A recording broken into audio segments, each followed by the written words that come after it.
You've got the moon in New York City. You've got the whole world in your hand. Hey, y'all, come on in. You're here on a great day. Let me introduce you to one of my top 5 soaps of all time. And at the very beginning of our journey, this was the one that truly let me know what we were up against in this world of absolutely mesmerizing and beautiful scents. This is Asian Plum from Ariana and Evans. It stuck to my robe for a week after I first shaved with it, and I have been waiting to add its flanker to our collection. Ladies and gentlemen, welcome to Asian Pear. It's a beautiful morning with the Barbershop Duet. Hi, I'm Marcus Klinger with Klinger Vocal Studio. And I'm Sarah Vincent with Sarah Vincent Virtual Pilates. But on Wednesdays and Saturdays, we are the Barbershop Duet. Hey, y'all, come on in. Thank you for finding our little barbershop. If you happen to be here during one of the live premieres on YouTube, why, come on in the live chat. Meet the Whiff Pack, a cool group of friends hanging out from all over the world. They'd love to meet you too. They would. And for our mention today, we wanted to talk about some of the packaging updates at Ariana and Evans. When we first got into this hobby, they came in these plastic tubs from A&E. Beautiful. We love them. But after a while, and especially after Talia's involvement in the company, they wanted to be a little bit more of an environmental leader. So they started transitioning over to these beautiful glass containers. Now, the only thing about these is they don't give you a lot of room. If you're a tub loader, Foxy Matt, we're looking at you. But in 2026, you'll see a black glass frosted tub that's a little bit bigger, so the opening is a little similar to more of the Sterling or PAA size tubs. And how beautiful is that black glass? We Classy. Are excited. Even the EDP bottles are getting a little bit of an updating. This is our original Asian Plum, and this is how they come now with these beautiful black and white labels with a wax seal on them. Ooh. We did notice that this slimmer size fits a little bit better in our dens, so we are not complaining about the transition. And for our soap today, a long-awaited flanker to our beloved Asian Plum. Come along with us while we meet this pair.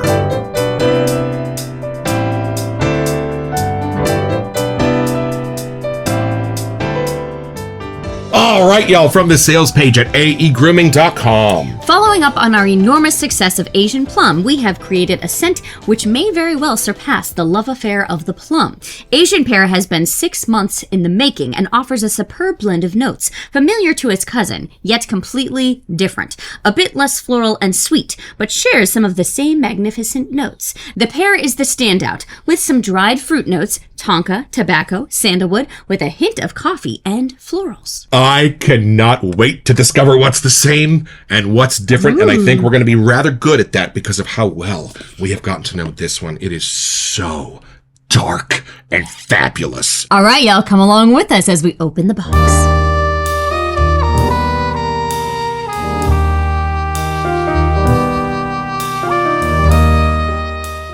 Y'all, look at how well protected your stuff comes from A&E. We have never had a problem. You did not see pistachio silk, and not many people did. It went rather quickly. And this is how the soap is wrapped: cardboard, plastic, and foam to protect your little treasure. And there is the Asian Pear label. Look at that. It's a green, it's classy a newer one. label. Isn't that beautiful? And y'all, you are in for a treat because you get to see us build a lather with the new Ultima 2 base, the base that Peter claims will outlive him. It is that monumental. Come along with us for a first impression.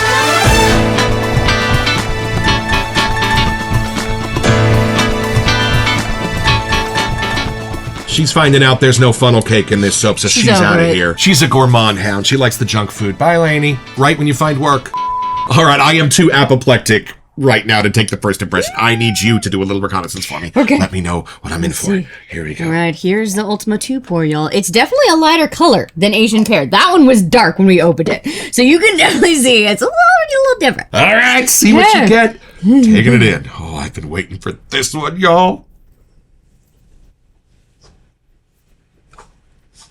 It's pear, that's for sure. But there are other things in the background turned up, and they are right. It is different than Asian plum. But Asian pear has like a golden hue in my mind, and there's things underneath it that are helping that kind of be put up on a little more of a pedestal. Like kind of like what they did with the plum action there, just turning things up and giving you different angles. Same thing is happening here, but you have to use a lighter tone, like a golden hue, with a pear. So I get how they're close, but to me they are very different as well. So at some fancy restaurants, at least I've seen on videos, they have like a sugar coating on their super fancy desserts, and you need like a hammer or something to crack it and open it. I feel like that's the lens that we're having here. Like there is a little bit more candied, but it's like the most pristine level of sugar possible. Yeah, I'm gonna go sticking with more of the sugar side. I'm getting less of like a spice or a cinnamon or something like that, where Asian plum has more of that deeper, darker spices all around it. Right. This is still kind of hanging out in that lighter, almost airy, like it feels like it could float off the plate kind of a feeling. There's other stuff around it. Not an effervescence, but something like the sugars itself are just rising. There may kind of be like a pear liqueur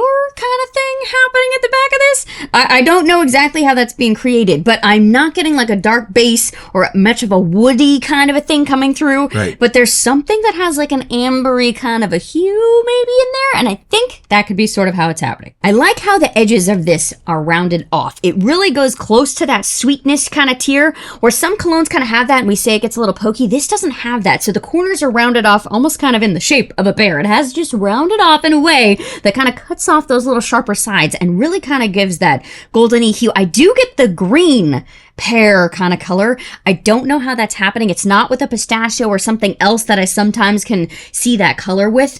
It doesn't quite go woody, but there's something in that amber side that's kind of catching on to that greenish color for me. I don't think I've ever smelled a pear this fancy. If I had to throw a word next to it, I think it would be fancy. It just has everything turned up in the right exact amount of volume. So I keep going back to like a super fancy restaurant. Like I just feel like this is the finest version of a pear that you could possibly have. I don't know how they bottled it up and kept all the most attractive sides to this scent, but they really did. There's no bruising on this pear at all. At the very end of the whiff, if I follow kind of the sugary, a little starchy side of the pear, it kind of turns into, I don't want to say a barbershop, but there's something that's a little musky, a little talky, a little creamy kind of white finish at the end that I think is going to come out a little bit more once we lather this up. But there are layers to this scent. It's still on the sweeter gourmandy side, kind of like Asian pear, but it's the lighter, fluffier, sugary kind of side. I only get gourmand from Asian pear in the traditional sense of gourmands, where they were made with patchouli, like the earliest gourmand accords. I am so excited. I'm curious what you're going to think. What's going on in here? All right, taking it in, Asian pear, the shake and clap.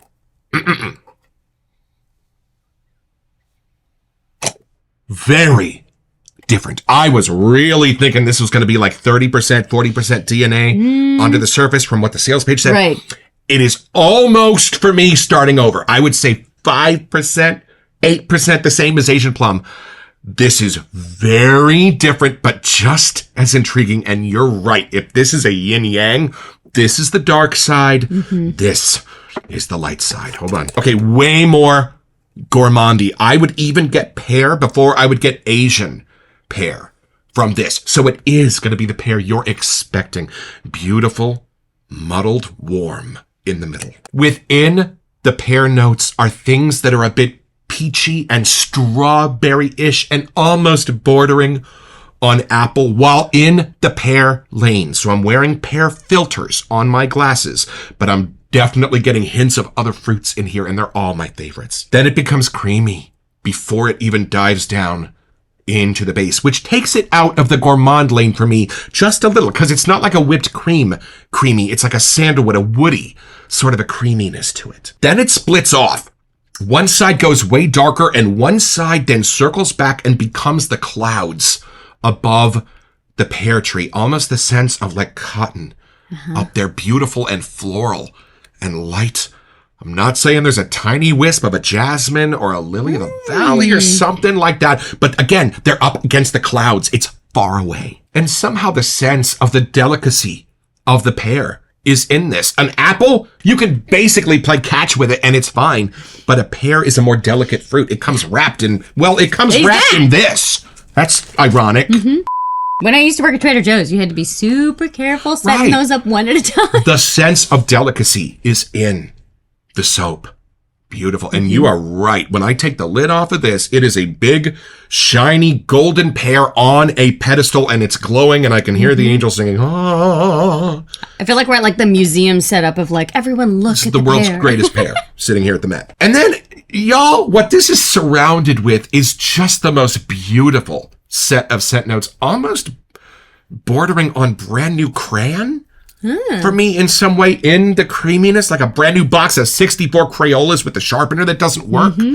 So, and maybe it's not a Crayola scent note, but it's that sense of comfort that I'm getting from this that I got when I was opening a box of brand new crayons. And interesting, the fruit doesn't go gourmandy for me the way it does in Asian plum because of what's been done to it. There are too many woods in it. There are too many different kinds of spices in it that are not gourmandy, that I don't want to immediately put it in my mouth. It's true. But I want it on my face. It almost seems too nice to eat. It's one of those things. Right, It's too good. This restaurant's too fancy for me.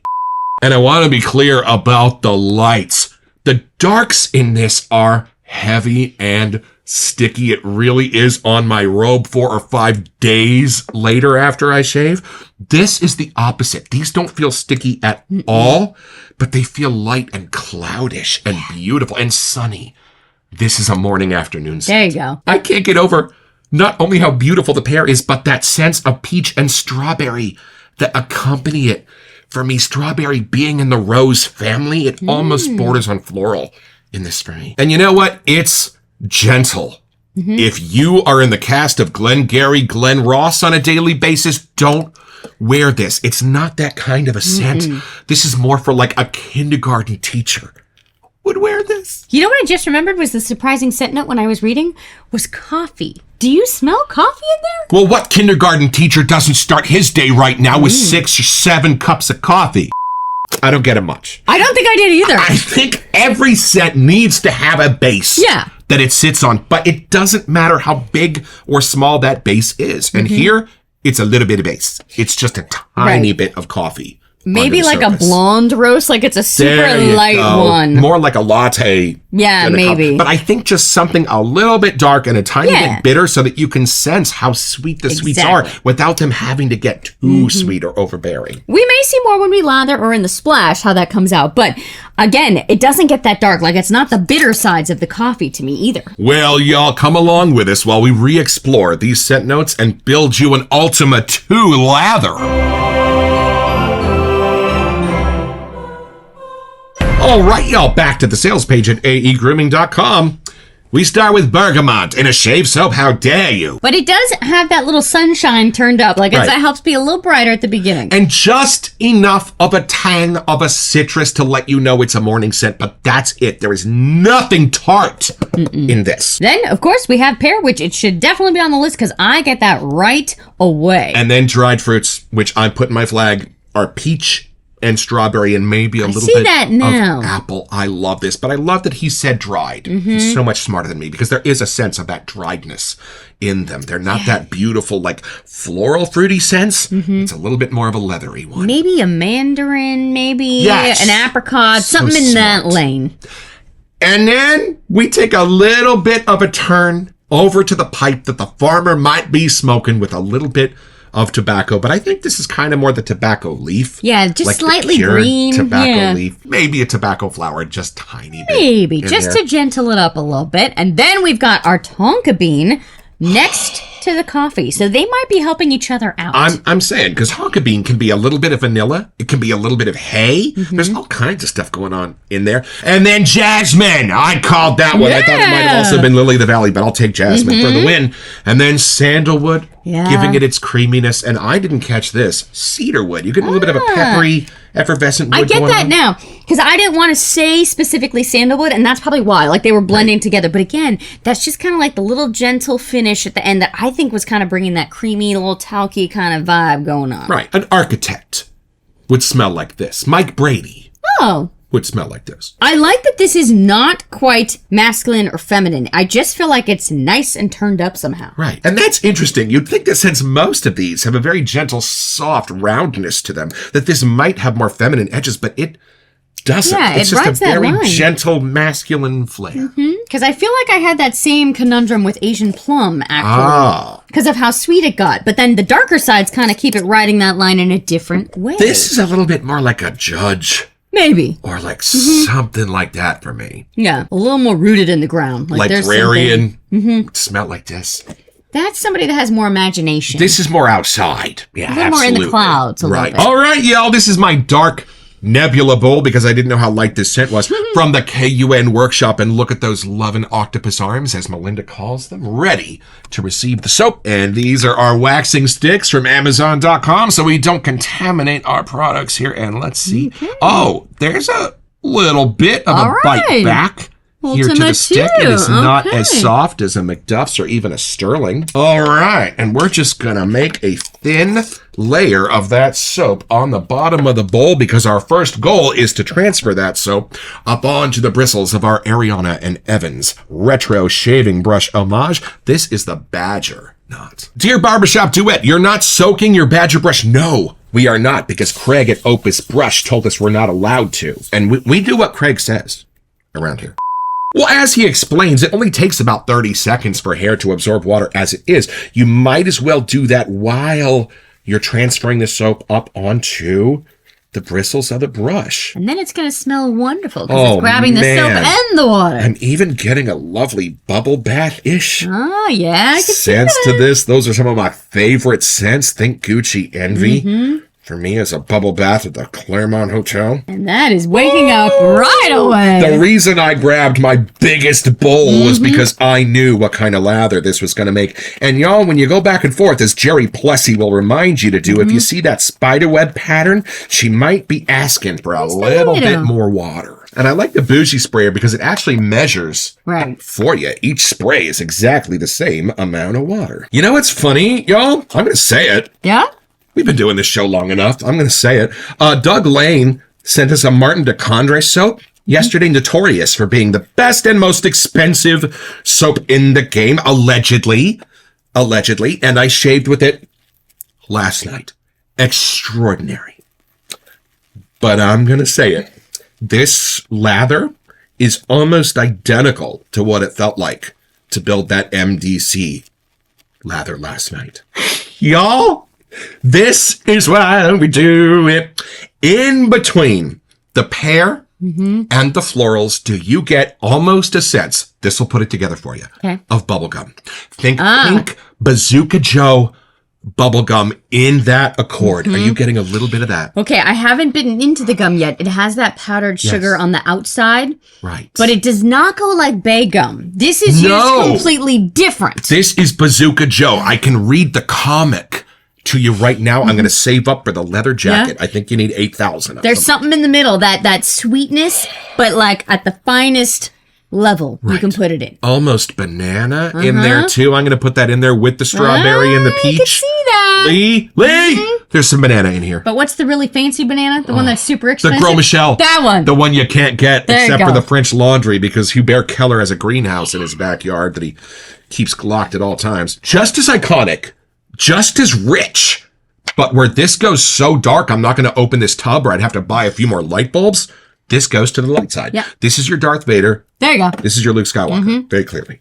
Maybe Princess Leia. I should change these characters, clearly. Oh, 100%. I now get what you mean by like the world's most upscale restaurant. This smells like at least 4 stars. Yeah, almost like Michelin level something. And I love that the pear and the florals melt together. I almost can't pull them apart in this layer. Is there such thing as a pear flower? Because there should be.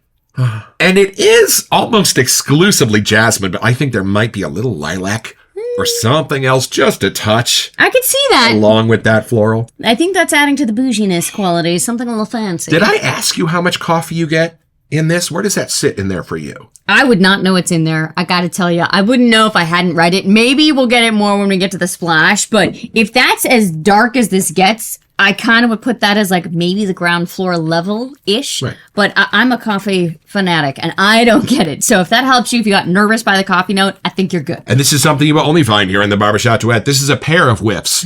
On 3, 1, 2. Oh, That's way more juicy fruit gum, fruit stripe now gum, that I'm smelling kind it. of stuff in the middle. This is your real stuff. Beautiful. This opened up a little bit. I think actually the floral side kind of is part of what I'm getting more of. Even a tiny bit more of a pipe tobacco. Oh, I forgot that was even in here. Out of this, beautiful. I'm with you. There's something fresh air about it, so that must be part of it. I could tell that maybe Peter thought about putting a little oud in this, but I appreciate your restraint, but I am curious. He does make custom EDPs, y'all, and at bargain basement prices considering what you get. You might want to check those out before he retires that program. And we love watching Angelo on the Shave Arcade. He even had a new video he just dropped after a long time, but we don't do shaving here in the Barbershop Duet. We thought you might like to see. Are you serious? Ultimate too. That is a relief map of Arizona. Look at the paint. It goes on in layers. Y'all, all right, here we go. Look at this. Dry face. Dry face. Oh, nice right? padded Are you slickness. It is level 2 now. I gotta say, we feel it. Oh, it just feels like there's wonderful things in here too. Like your skin's gonna feel great after using this. I just got the masculine edge. It took me a little while to find it. This was so delightfully unisex, but I just caught the tobacco. I caught something more resinous. I caught something woody. This is a guy. This one just loves you and is encouraging, and it's going to give you a little paperback book to read on the bus. That's this. After reading those scent notes, there's nothing in here that actually is like sugar or gourmandy. No. So it's really being done with the actual fruits and maybe just the tonka bean themselves. But now I'm finding a lot more of the similarity to this. So smell that and then smell this. Right? Right? If this was like the burnt sugar version, I can see where they're connected. Do you want to feel alive? Well, let's go a little deeper, pick that up, and we'll show you the splash.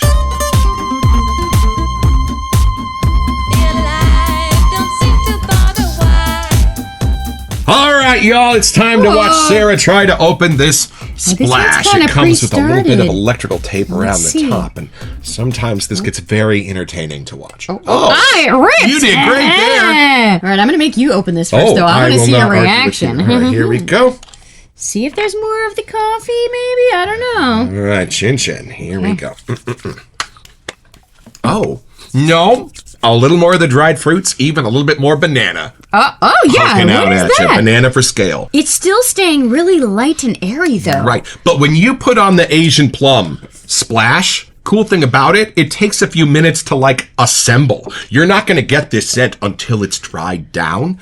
So I bet something a little similar is going to be happening here because I'm getting more of the pear as the minutes wear on. I would say this is even somehow lighter than pistachio silk. Right. Yes. I don't know how that's absolutely. happening, but like on a color scale, I would say this is still lighter. This is your pistachio yin so yang. it's a little darker. Yep. This is the dark. This is the light. That like candy coated kind of version of the fruit. Not Right. that it's not fake candy, that's different. But like if you could actually make the fruit itself into a candy, this is this. You know what? I would put this on in the morning and put on Asian plum There you go. in the evening, and I bet they would go beautifully together. I feel like this would be great as an EDP. There's just some kind of Yes. like an airy, sugary finish that I just feel like you want to last a while. And it's got a complexity to it, y'all. On our complexity scale, 9 out of 10. For me, there was a lot going on in this. I'm almost being hit with like the shock and surprise of when we opened Nano Bread. Like how that was so much prettier than we were expecting. You could wear that to church, you could wear it out and about. There's something about taking a gourmand and turning it up to its highest quality that is a science. And they have nailed it with this. And this gets darker the longer I have it on. Oh. And I love that. Smell that now against this. Right? It's funny. It goes completely darker to me even next to this, but I can see where the spice kind of part of the woods is coming through here more. Right. I feel like this is the most crowd pleasing of some of our gourmandy kind of scents too. Like there's just something light about it that I don't think will get too pokey for anyone sitting nearby. Yeah, I don't think most people would even read it as a gourmand. Like almost like a pretty sweet floral in a way. That's kind of like a nice bougie tier. I get why you're saying the little banana sugary kind of part, but I don't know if I could quite say it's in here. I don't think it's one of those dried fruits, but I think somebody in there is recreating something that's kind of on the fence of it. I get a lot of banana right off the top when I put the splash on, and then it's almost gone by the time it dries down. Yeah. We'll have to send some of this to Lee because he is our we banana need your expert. opinion. We'll put some googly eyes on it where the pears are. He'll love it. Does have a pair of pears. It has a pair of pears. You know, interesting, the book of Genesis does not proclaim the fruit in the famous Adam and Eve story as an apple. It just says it's a fruit. So it's pretty simple, y'all. Just be Adam, wandering around the garden, naming the animals, having a good time. Well, Eve's gonna come up, and she's gonna say, would you like a pear?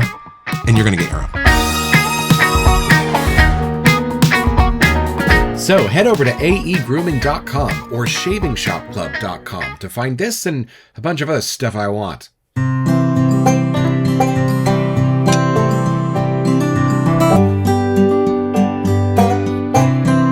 Well, I've had my shave, y'all, with Asian Pear, and having been an observer as Doug Lane at Adopted Acres started to craft his very first line of bases, I know what a precarious balancing act it is to get these formulas exactly right. And you know how sometimes you'll have a shave and you'll say, well, I wish that lather were a little more something. I wish it had just been a little more this or that. This is one of the top 4 bases in our entire den when I use it, I want for nothing. Thick, rich, protective, and it makes me instinctively reach for my more aggressive razors for an absolutely smooth and weeperless shave. Peter, A&E, you are doing something right. I am loving this Ultima base, and this is one of the most dapper, elegant, masculine scents I have run across in a while. Thank you for this delight, and we will be back soon for some patient number 9.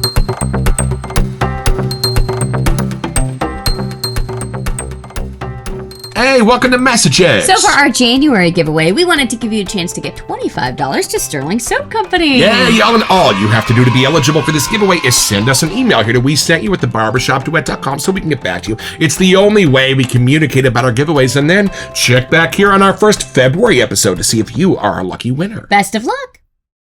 All right, I know we waited over a year to get this, but I'm kind of glad we did because now we get the Ultima 2 base, and we've had way more time with Asian Plum to even just notice the fun differences between the two. Well, that was just it. The entire reason I did not grab this one before now was I loved this one so much.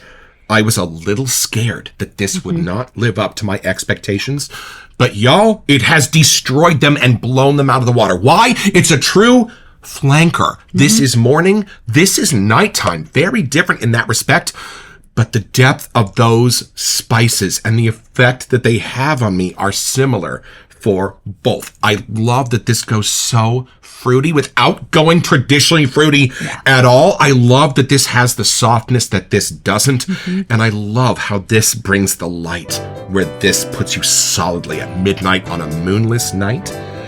So Peter, Talia, Evelyn, thank you so much for not only being one of the most creative artisans in the entire game, but for believing in our little show and sending these out for free to review. We sure believe in you. Thank you so much. Thank you so much. Don't forget your next appointment with the Barbershop Duet. You'll smell better just watching this.